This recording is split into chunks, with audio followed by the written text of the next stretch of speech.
So we've got this deleted scene that's come out for Captain Marvel. And everyone has been up in arms about it. It has one of the worst like to dislike ratios I've seen since Aladdin, the Aladdin trailer that came out. That first one. Well, Marvel pulled a lot of people's. They copyrighted a bunch of them. Really? Yeah. Oh, yeah. It was a big to do. Geeks and Gamers and a few other people.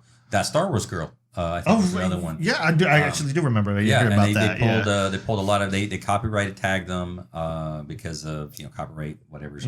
But they released that because they were, and it was interesting. I don't know the percentage of what they tag as negative. If they were just targeting them, I don't know that. I can't say, but I will say that a lot of people were tagged for copyright issues. But then since we're dropped, so after the reactions to this thing. Right. So we're not going to show you the clip. You want to show the... we don't want to get targeted. Yeah, if you want to see the clip, we'll show you like stills and frames and stuff like that. But it is what it is. I see exactly why it's a deleted scene. It makes perfect sense. Yeah, it doesn't really... it does not gel with the rest of the film, know, and by definition, it would have made... Like, with the rest of the film, like I said, we were talking about it earlier. Does she have a flaw really at all in the movie? Not really. Maybe you can count the stealing the motorcycle from the first, the original scene. Right. Not the original scene, but the scene that they went with or whatever. You can maybe count that. You can say like, but, means to an end. She got to get from point A to point B or whatever. And I'm like, all right, fine, whatever. But... in that instance, if you kept that particular part of the movie, then you would be telling people that, hey, this is okay. You can respond to something that's fairly minor, and you can respond like this, and it's okay. So I get why they cut it. 100% understand. I'm just like, I get that. I'm not offended by it, but I'm just saying like, I understand why you cut it. She doesn't look like this is not a good look for her right here. Right. So I was like, okay, I understand. I have an unpopular opinion about it, but I'll get your guys' thoughts first and whatever. I mean, I don't think. Do you really care, Hakeem? I was going to ask her anyway, but I was like, because we just watched it beforehand, but I was just like, do you really care? Character-wise, does it do anything for you at all? I mean, again, as you said, I understood like why they cut it, because how they set her up for this entire movie and how it was played out. It wouldn't have made any sense for that to be there. Like, why is that there? So, she over here looking at you like, you better not have a problem. Her eyes are geared right at you. It's like, what you say about me? You better say next. That. But William, what are your thoughts on it, just real quick? So. Do you really does it bother you as much as it does most people about it? Well, maybe not as much. I mean, I do think the scene. Obviously, there was a severe overreaction on her part from a guy saying, "Hey, smile," or "Hey, how's it going?" "Hey, Cookie, how's tricks or something, whatever." Right. And I'm just like, she's not a machine. She's not a robot. I mean, it's not like she doesn't understand cultural interactions because she's in an alien culture with lots of different aliens. So. Right. I mean, I'm sure at some point she would have run across somebody saying something and they would go like, hey, you can't react that way or something, blah, blah, blah. So it just seemed weird to me. It was heavy-handed, which, pun intended there, with the crushing of the guy's hand. But even without the scene, I thought it was an odd choice for her to steal a motorcycle and clothes. And then we went like, hey, where did her costume, where did her outfit, where did her uniform go? It's like, because it's bulky. I mean, you saw it was all bulky. It's very and then she puts it on, and now there's a loose-fitting T-shirt and loose jeans. I'm like, what? I don't know. So that was odd. I can roll with the stealing the motorcycle clothes or whatever, like means to an end. I get it. I'm not condoning it, right? Because I wouldn't condone. I don't condone Captain America stealing cars or whatever. But that's from the horrible 90s. But it means to an end. Okay, I get it. That's not cool, but don't do that. but I understand the situation. This one, like I said, a little bit escalated. Right. But it does give her the emotional overreaction Yes, like we were talking about. Because I kept mentioning that in the movie, and I'm like, but she Yes. doesn't show any emotions. Right. And So- that's where I wanted to get into like my unpopular opinion Right. of this. Go for it. I am not saying that this is okay. Do not get it twisted. I'm not saying that this is okay, but I'm saying that I wanted more of this in the movie. Because, like Bill mentioned earlier, they have mentioned like, hey, you're being too emotional. You overreact and stuff like that. Hey, this is a perfect example of her overreacting, whatever. Right. And there's this whole thing like, with, the men in her life have treated her like crap. And, let's go out on a limb and say like, hey, yeah, her dad was an asshat, her whole life or whatever. Let's say like most of the men treated her like crap, while she was growing up and stuff like that. It's unlikely that all of them were that way, obviously, but is it possible that most of them were that way? Yeah, it's possible. Sure. And even though she goes through the movie not really remembering her past, right. she can still have this subconscious chip on her shoulder to where like, yeah, she has this problem. She gets angry. She gets way too angry. She lashes out towards men. And we see that like this movie wanted to be so relevant. We see that all the time in our lives. We see anger everywhere we go. And if you think about it, when a person is a victim of racism, no matter what color, if a person is a victim of racism and it happens on multiple occasions, suddenly, wheels start turning in there, and then you start getting angry, and you start lashing out, and you start looking at everyone, that in that way, let's say it like it is. If a black person is a victim of racism, if it happens multiple times, even if it's just once, but if it happens multiple times, they start looking at white people like, oh, all white people are this way. All white people are privileged, and not looking at just those individuals who are assholes or whatever. Mm-hmm. They start looking at all people that way, all white people that way. Same thing for like, flip it around. It's like, okay, when somebody comes to the hood or whatever, and they get robbed or whatever, and it's like, oh, these motherfuckers are a bunch of savages. Excuse my language, but that's just that's just. It is what it is, man. They get into their minds. They get angry. People like women who have suffered rape and sexual like advancements from men and stuff like that. They get this anger in their minds. Right. It's understandable that would happen. It's understandable, but when it starts creeping into everything, you start treating everyone that way, then that's not cool.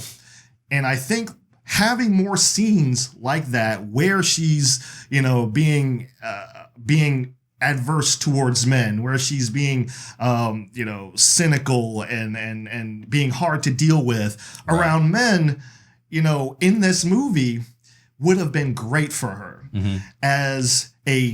because it would have gave her more character growth, because getting over that, getting over your own demons, that's empowering. And this is what I said in the review. I said getting over your own demons is way more empowering and much more relevant to what's going on in the world now, because I still feel like her and Nick Fury, that relationship that they had, that was just way too chummy.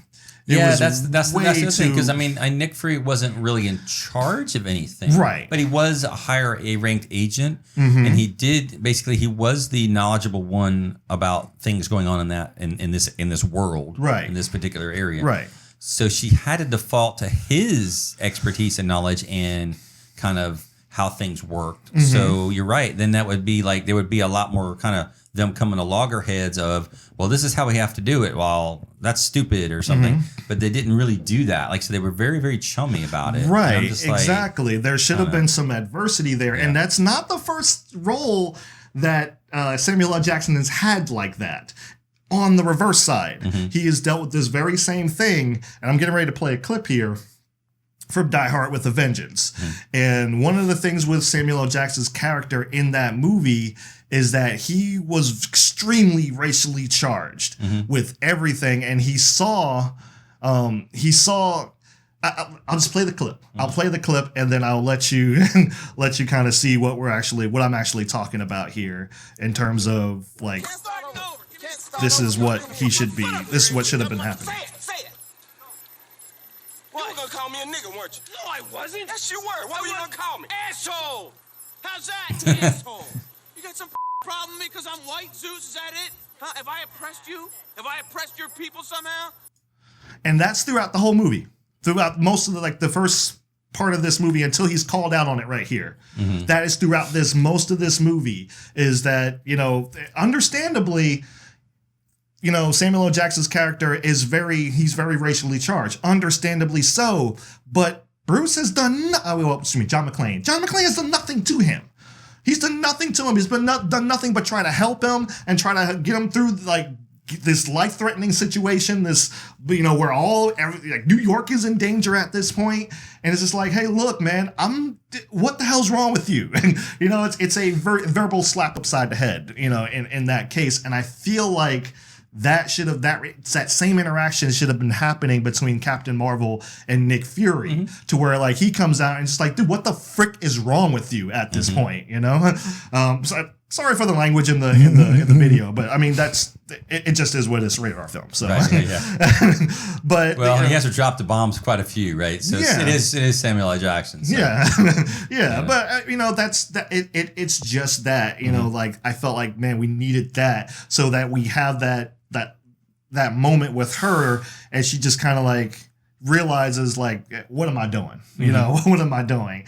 And it doesn't have to be front and center. Obviously, the Kree and the war with the Kree and the Skrulls were front and center. Obviously, that's the main focus of the movie, but you can still have that character arc with her, same way that Samuel L. Jackson's character Zeus in this movie in Die Hard with a Vengeance, same way that he has that character arc by the end of the movie, because I wouldn't say they're friends, but they're it's like, hey, they live through a life life and death situation together. That does something to people, brings them together or whatever. Just you start seeing hey, we're not different people all. So we're not friends, but we may not be friends, but we're not enemies anymore. So I felt like that is what Captain Marvel should have been. That's the arc that she should have had in the movie. And having scenes her crushing a dude's hand or whatever. And, and like I said, more of that, have some adversity with Nick Fury and stuff, or at least push back a few times. Yeah. Well, we have to do this way. I don't want to do it that way. Yeah, but if we don't, then there'll be all these agents on top of us, et cetera, et cetera. She'll be like, fine, and get exasperated. Yeah. Exactly. Or make some kind of... What's that? Make some kind of comment about, how men always, screw up something or something like that. Yeah, but also make it so she gets exasperated and there's actual emotion instead of them keep saying she's too emotional and there's really not any emotion there. I don't know, other than a raised eyebrow. Yeah. So, but that's, like I said, that's up to the writers and stuff. And, and I still don't know what happened with that movie. Maybe she read the script and just really wasn't happy, didn't want to do it. It's quite possible, but I don't know. Yeah, but it is what it is. But that's my unpopular opinion on the scene. I was like, hey, I completely understand why it was deleted. It should not be in the movie that we got. Definitely shouldn't be in there. But I feel like, if I were writing this movie, hell yeah, I'd have that scene in there. I'd have more of that, just because that should be a character arc for her. So but then, like you said, it has to be some kind of character development to go. If I hadn't done that, maybe things would have been better in some way, or maybe that person could have helped me, or something.